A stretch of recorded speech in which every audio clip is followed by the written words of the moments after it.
Hi. So the first thing you're going to want to do is download this VYZEX VENOM software. This is software that actually comes with M-Audio's VENOM synth, or let's say it's made for it.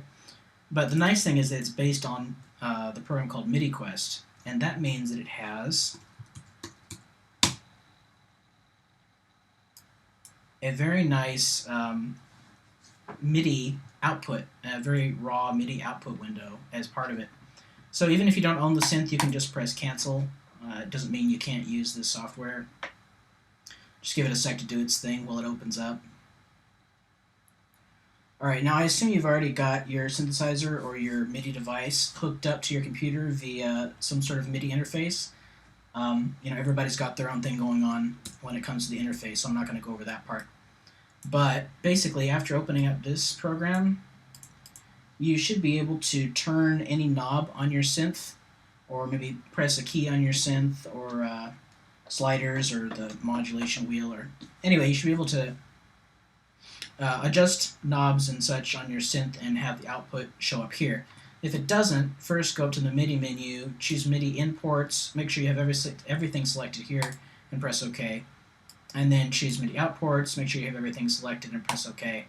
And at that point, if it hadn't shown up before, it should be showing up now. So I'm going to assume that that's the case. Now today I've actually got a JP-8000 here that I'm using to configure for this demonstration. And I'm actually going to go into a bit of the specifics about the JP-8000. It's a pretty popular synth, it seems, for people to have and want to try and control. It's got a lot of options, definitely a lot of system-exclusive options. So if this is the first time for you to see any of this stuff, like all these numbers that are down here at the bottom, just note a couple of things right off the bat. First, notice that some of these have things appearing in 3 columns, like this, and other things may have more columns. Now this is specific as far as the number of columns that you see here. It's pretty specific to the JP-8000, although it might be kind of a common number to see. Don't be surprised if you see fewer or more, or it might even be that when you press something on your synth, you get more than one line appear each time you press that thing. That's normal too. But the point is to see that there's different types of messages coming out. And as much as the length is important, the very, very important part is the first thing that you see here. Whether here it says F0, right? And if I turn this short message says B0. So we'll go over specifically what each one of these things mean, but for now just kind of keep in mind that that's an important difference, these first characters of the message that you see down here. Alright, now I'm going to assume, just because I'm trying to gear this toward anyone and everyone, that maybe you don't know anything about hexadecimal or binary, or maybe you've never even heard of hexadecimal. Binary you've likely heard of over the years, but anyway. So I'm just going to go over those real quick, but I don't want to bore the rest of you. You can skip over this part if you already know it. But you really need to know it in order to continue. So let's just start with the way that we count in English. Not in English, but in the Western world. We have 10 different characters that we have available to us to count, right? 0, 1, 2, 3, 4, 5, 6, 7, 8, 9. I've got them in reverse order here, but it doesn't really matter. The point is we've got 10 different symbols we can count with. And we take it for granted that we have 10 symbols just because that's what we're used to. We've grown up with it, so that's what we call normal. But, let's just say we live in a world where we have only the numbers 0, 1, 2, 3, and 4 to count with. In that case, what would we do after we got to 4? We'd have to have some way to continue counting, right? So what we might do, if we wanted to just keep using the same type of system that we use in the decimal system, we might just say, put a 1 here, and then a 0, right? It's 10. Now this is not the value of 10. This is really the value of the value after 4, right? So we have 11. That's really the value. I'm going to just go and put this here. 5, 6. So 10 would be 5, right? 11 would be 6. 12 would be 7, etc. So the point is you can use fewer than 10 digits and count, and you might get numbers that look the same as numbers that you would recognize, like this looks like the value of 10, when in fact the meaning is a value of 5, right? So, we could break it down even further and just say, what if you only had two values, 0 or 1. You've only got two values. So once you count 0, you count 1. Now what's your next number? 1, 0, right? You got to wrap around. After that, you're at 1, 1. After that, you're at 1, 0, 0, etc. So, if you've never counted in anything except for decimal, like 0 to 10, 20, 30, 40, 50, like that, this might be a bit confusing at first, but try not to let it turn you off just yet. So let's go to the specific thing that's used over here, which is called hexadecimal. Hexadecimal, rather than cutting down on the number of digits that we have available, we actually need to go up in the number of digits we have available. So because we only have 0, 1, 2, 3, 4, 5, 6, 7, 8, 9, and we don't really want to invent some brand new symbols, we've just decided with hexadecimal that we're going to use A to represent the next value, B, C, D, E, and F, right? So just imagine these are numbers with the values of 10, 11, 12, 13, 14, and 15. But instead of needing, normally we would need 2 characters to represent the value of 10, 2 characters to represent the value of 11, etc. Here, because we're using single letters, we only need 1 character to represent those values, 10, 11, 12, 13, 14, 15. So we have 16 possible values here, 0 included, so 0 through 15. And then once we count up to the number F, now it's time to wrap around. So let's just start from the beginning. 0, 1, 2, 3. By the way, you might see these paired up like 0, 0. It's just like you see over here on the left. Oftentimes you'll see them come in pairs, even though they just mean a single value. So let's just say 0, 1, 0, 2, 0, 3, 0, 4, 0, 5, 0, 6, 0, 7, 0, 8, 0, 9. Now 0, A, right? Because we're not going to use 10. We're going to keep counting with our letters now. 0, B, 0, C, 0, D, 0, E, 0, F. All right?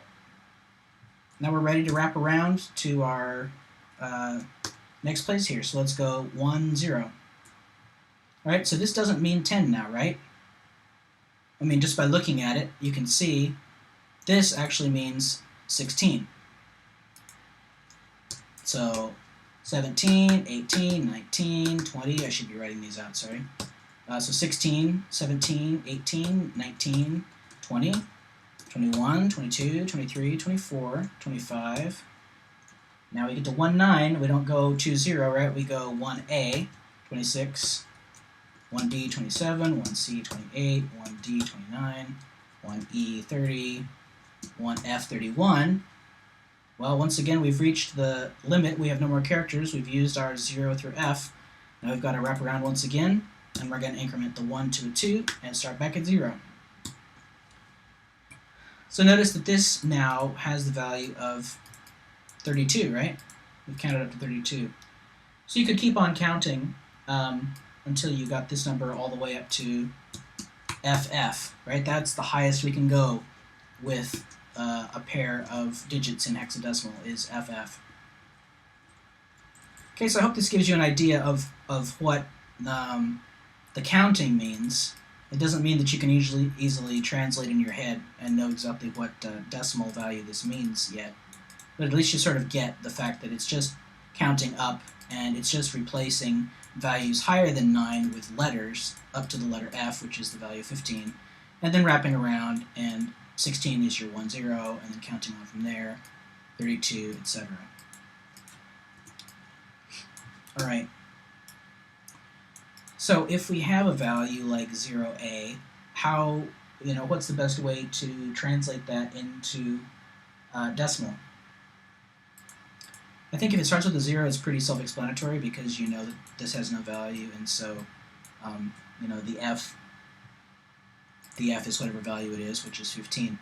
But once you start having 2 digits, like the 1 and the 6, what you need to do is multiply this number that's on the left side by 16, and then multiply and then add in that number on the right. So for example, here we have 1 times 16 let's just do calculator, even though it's easy math, so you see what's going on.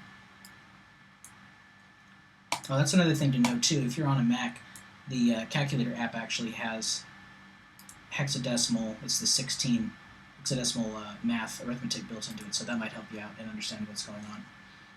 But anyway, we're in base 10. So let's say this 1/4 we're going to translate from hexadecimal into decimal. So you have 1 times 16, which is just 16, and then plus, and then 4 equals, so 1/4 in hexadecimal equals decimal of 20. What about 2, 0?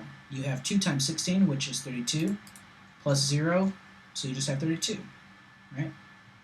Let's say this is AA, right? What would that be? Well, we know that A is our decimal value of 10, right?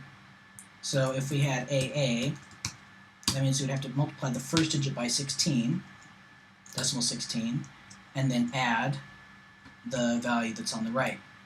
And because A is 10, I'll just write 10 here. So I'll replace that here too. 10 times 16 plus 10, 160, 170. And an easy way to check that is just to go into hexadecimal mode here, type in AA, and then click on the 10, and that'll give you the decimal value, which, as we just calculated, is 170. Okay, now you don't really have to be able to constantly flip-flop these numbers in your head. I mean, as I'm doing this, I'm not always going and saying, oh, what number is that? What number is that in decimal? Because these are all written in hexadecimal, even if they look like they're decimal numbers. Actually, let's go ahead and do that just for a couple of these, just so you can get the sense that this is really what's going on. Let's take the 2-1, right? We can just do this one in our head probably. 2-1 hexadecimal, that's 2 times 16, which is 32, plus 1, 33. So this is the value of 33. Don't worry what all this means. I'll go over that in just a sec. But just to get comfortable with the actual hexadecimal itself. Any number that starts with a 0, that's easy. 7, 0, 0, 0. 1, 5, that's easy because you know you're just adding 16 plus whatever the second number is. Let's see, F0, well, F you know is 15. So if you're going to do that, you might have to do that on the calculator. But 15 times 16, 240. And if you wanted to verify, you could just click the 16. Sure enough, you get F0. Now notice it says 0x here. That's just a common way to write hexadecimal numbers so that you know you're talking about hexadecimal rather than decimal. Like if I write 10, you know, it's very unclear if you don't know that I'm speaking about hexadecimal 10, that I don't mean the decimal value of 10. So I could write it as 0x10, and that would clarify that, yes, this is a hexadecimal number. Another way you'll see hexadecimal numbers written out, especially in this Roland manual, is like this 10H. H for, obviously, hexadecimal. Alright, so I hope that wasn't too fast. I hope that wasn't too confusing. You know, I'm going to have to go back and watch this and see if it's worth posting. But that's a quick introduction to hexadecimal. And now, with that out of the way, I'll just leave that up. Let's go ahead and scroll. If you'd like to download this, this is the name of the manual. So if you just want to Google that and download it, that's fine. You may already have it if you've got a Roland synthesizer. So let's scroll to the end of the manual. And this is normally the section that you sort of scroll through and say, wow, there's a lot of gobbledygook that I don't understand, and there's no way I could ever understand it. And I'll tell you right now, you definitely can understand it, and it's not nearly as hard as it may seem just at the outset. So if you just hang in there and stick with me, then hopefully I can convince you that this stuff is all doable.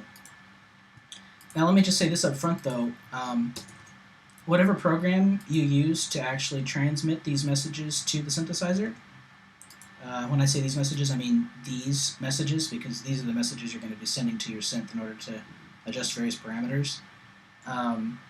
That program has to let you, for Roland devices at least, specify checksums. And if you don't know what that means, that's okay. I'll talk about it in a bit.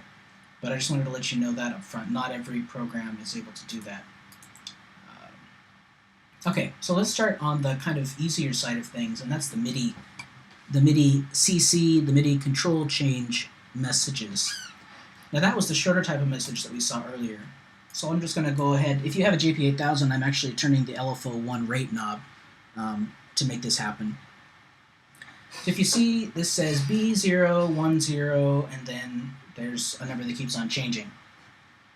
All right, so for MIDI CC, MIDI control change messages, they're pretty easy to understand. B0 is just saying B is how it starts out for MIDI control change messages, so you just got to know that. And 0 is just the channel. So 0, like we said earlier, hexadecimal is 0 base, so it goes 0 to 15. That means that 0 actually corresponds to channel 1. All right, so we're working on MIDI channel 1, and that's where this message is coming in from. So the next number we see, it looks like it says 10, but remember, we're dealing in hexadecimal, right? So we need to multiply that first digit by 16, and then add in the second digit. So that means that this is just the value of 16. All right, well that is the number that corresponds to this CC number that you see in here. So this Lfo1 rate is actually the very top thing in our list here, and it says CC16. Now notice it says mode 1 and mode 2. That's something that you change on this synth itself. There are two different modes for transmitting and receiving MIDI data. So I believe I have mine in mode 2. I can verify that because if I turn the fade knob, then I should get CC message number 20. Now, what would 20 be in hexadecimal? We didn't really talk about converting in the opposite direction. Since it's a relatively small number, we can just do this in our heads, probably. But let's just see what it looks like when I turn the knob here. So fade. Yep, fade, that's right. So we have 16. 1 means 16, right? And then plus 4, which is 20. So there we go, we have our 20. All right, so these messages, lots of programs are compatible with sending control change messages. Now, often you're not exposed to this level of detail. Often you don't see this B0, 1, 4, 3, whatever, that's actually being sent to the synth, but this is really behind the scenes the exact data that's really being sent to your synthesizer or to your MIDI device whenever you're choosing a nice, pretty GUI graphical version of MIDI control change message. So this is kind of the behind-the-scenes version of that. It's good to get used to seeing these too because it helps you be able to decipher what's going on. Now, of course, this third value, 0, 1, 2, so first second value, third value, is the actual value that you're sending. So I'm going to turn the rate knob that I was using a while ago all the way to the left. All right, we get a value of 0. Now I'm going to turn it very slowly to the right, counting up. And look, after we got to 0F, we wrapped around to 1, 0. Now 1, 1. Go ahead and count up. If you're on a JP-8000, one thing you can do to make this easier to see for yourself, if you press the Shift Exit button and the Init Util button at the same time, then keep on pressing that Init Util button until you get to the temporary scope screen. Then just barely turn your rate knob, and of course the current value will be displayed.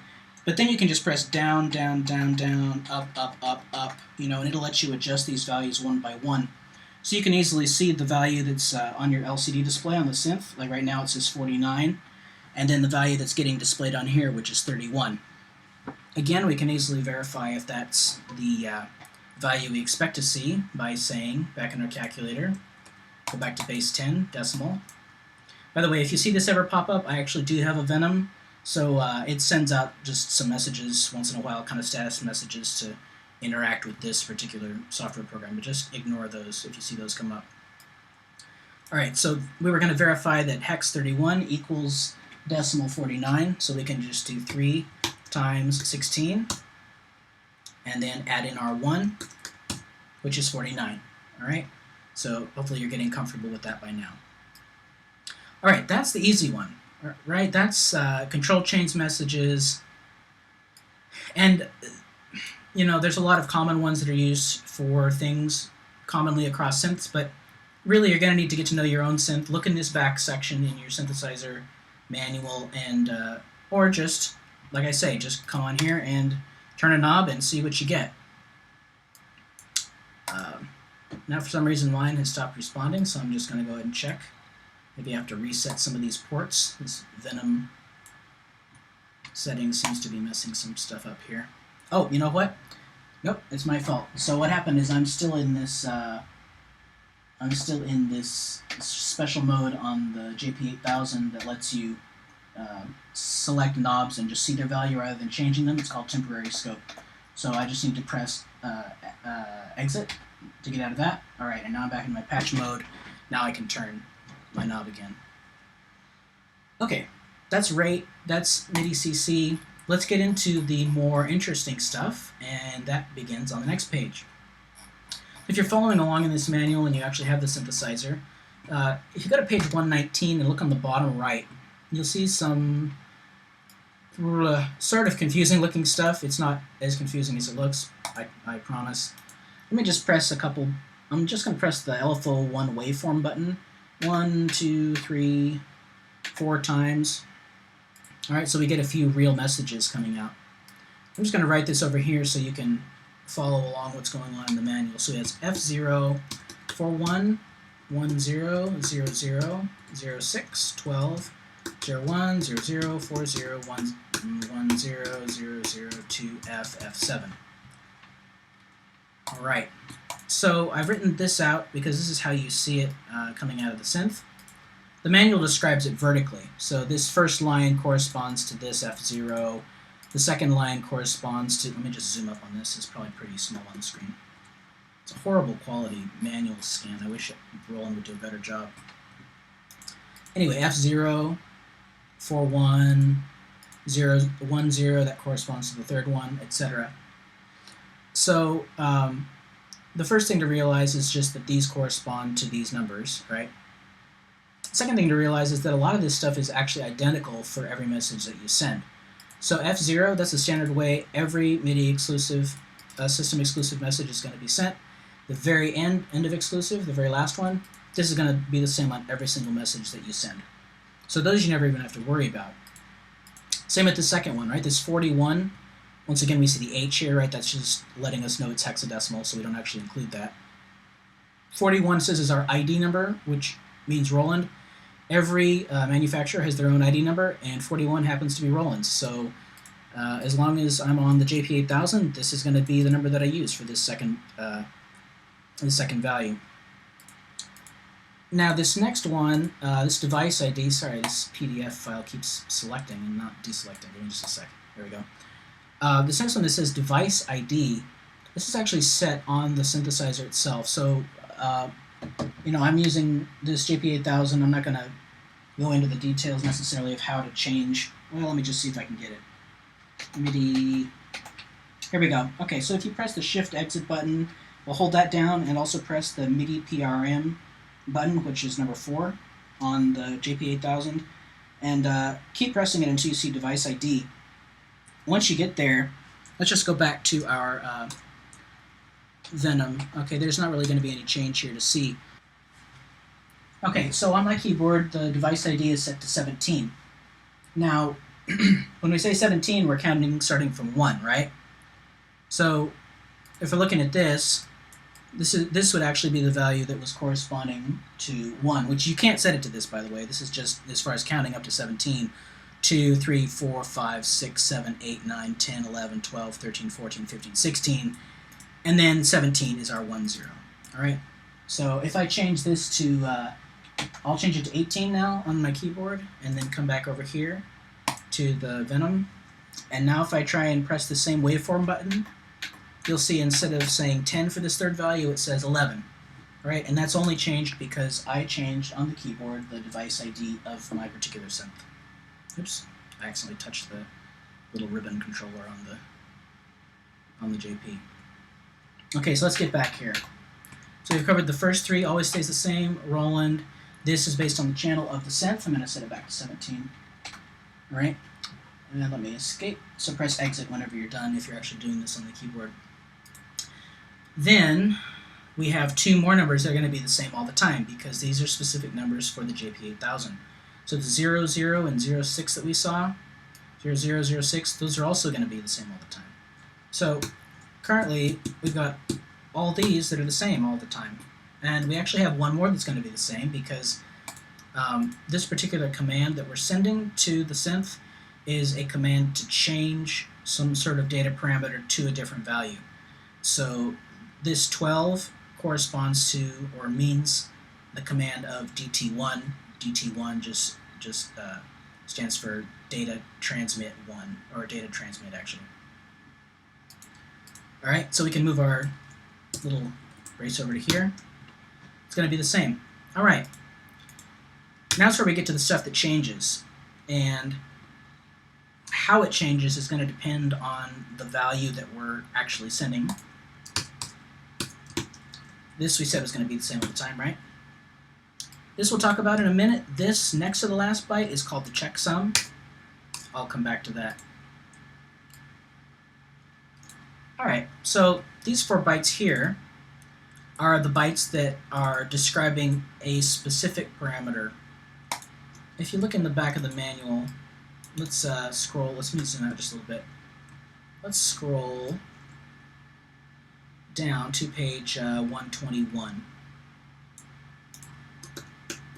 Okay. Actually, you know what? Let's scroll to one that that you recognize so that you can just see how it's working, and then we'll back up a bit. So I've been messing with the knob on the synth called Lfo1 Waveform. So let's scroll down to where we see Lfo1 Waveform. Alright, here it is. See this line right here? Triangle, saw, square, and sample and hold. So here we have a bunch of zeros and then 1 0. It says Lfo Waveform. Right? So just showing you that this is the exact line that corresponds to this particular parameter. But now let's back up and see. Like over here we had 1 0 0 0 4 0 1 0. And here it seems like they should be all zeros and then 1 0. So where did all these other 3 numbers come from? Alright, so to show you that, let's scroll up to the top of this section. Very top of this section. Alright, this top table is kind of like an overview of all the rest of the tables combined. And it shows you that this is the system area, starting at address 0, and then everything else being zeros. This is the performance temporary area, where it starts out with a 1, and then the rest are zeros. Remember, this is the beginning of that area, so of course we're counting up. 2 is the user patch area, and then all the rest of these are zeros. 3 is the user performance area, the rest of these are zeros. Alright, so these are main sections, alright? Now you see this says system area, and this says system area, and this is 1-1. So this also says 1-1 here, right? So anything that has 1-1 or 1-1- anything is going to be part of the system area, which means the first part of it is going to be just 0. Alright, so let's look at one of these sub-areas.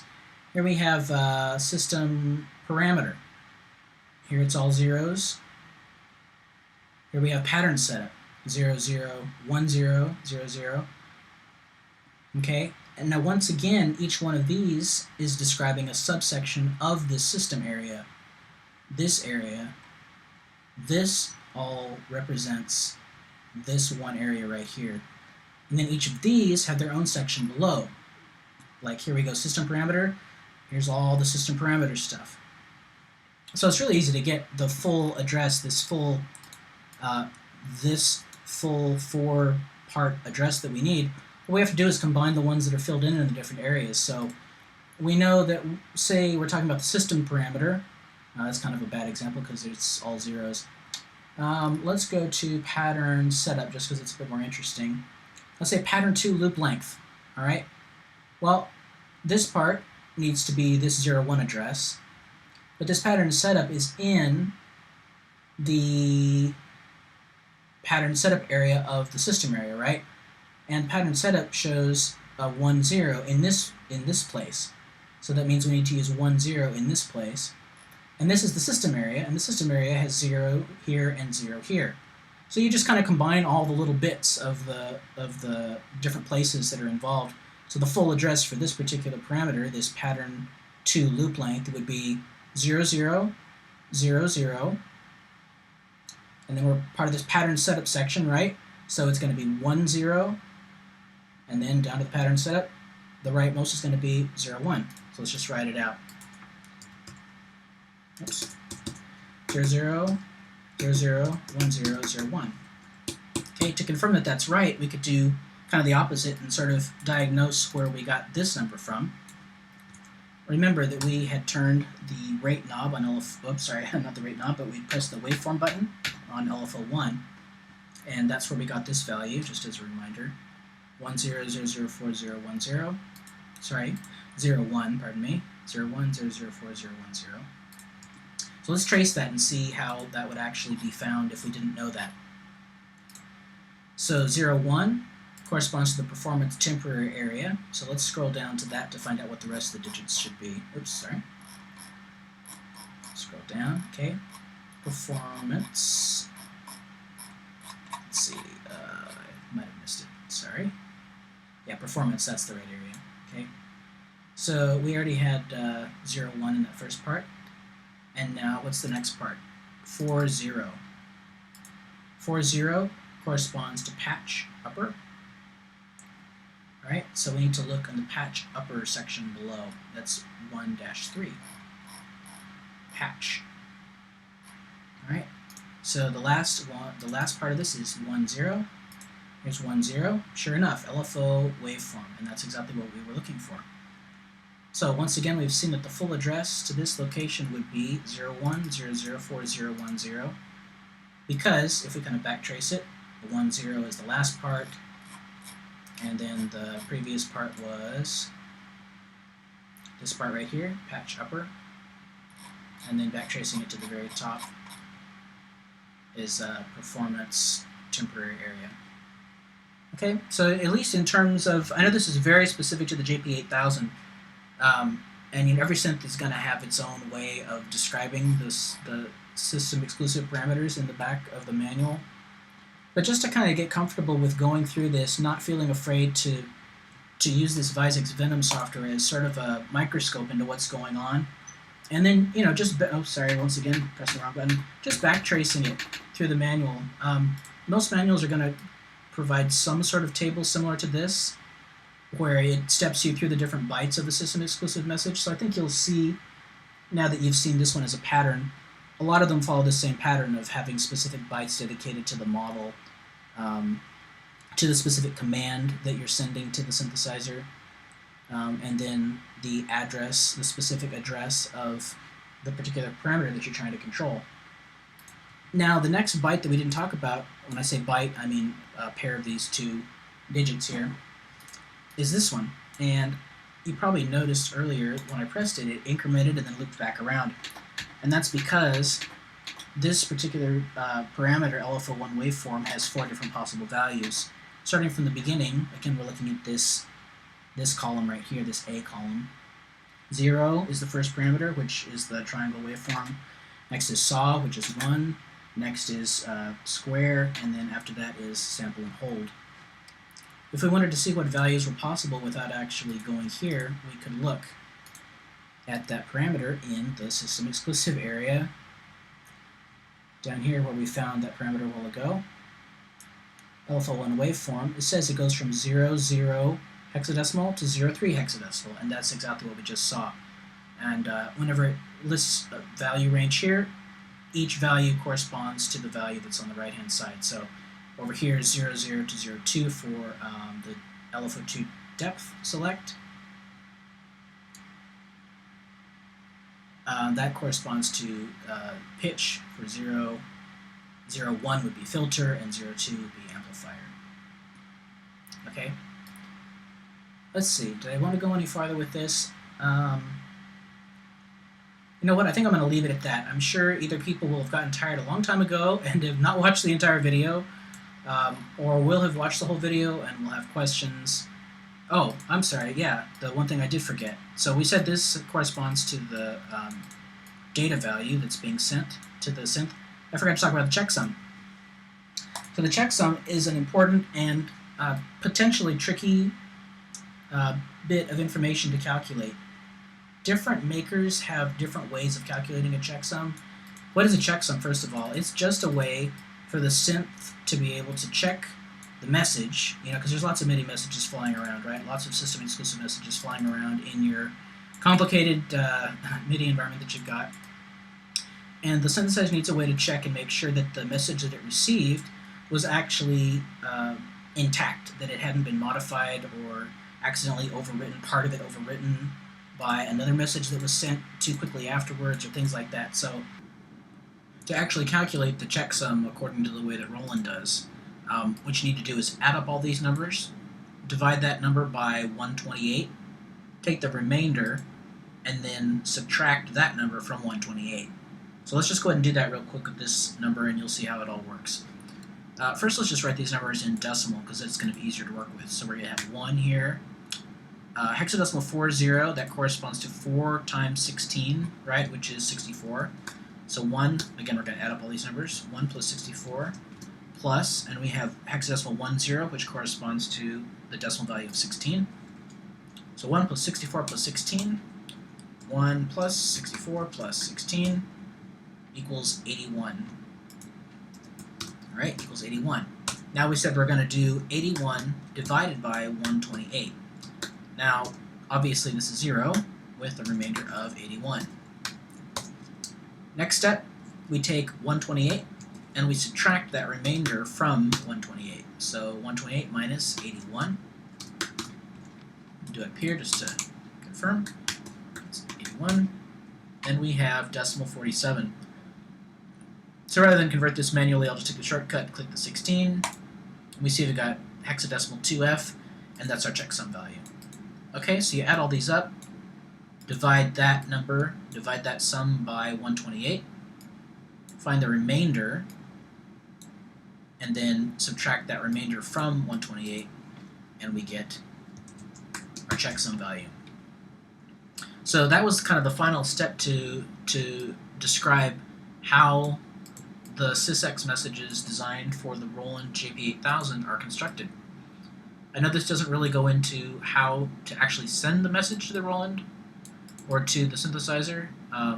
Hopefully I'll be able to cover that in another video sometime. But anyway, thanks for watching. I know it was a long video. Thanks for sticking in there, and I hope you learned something.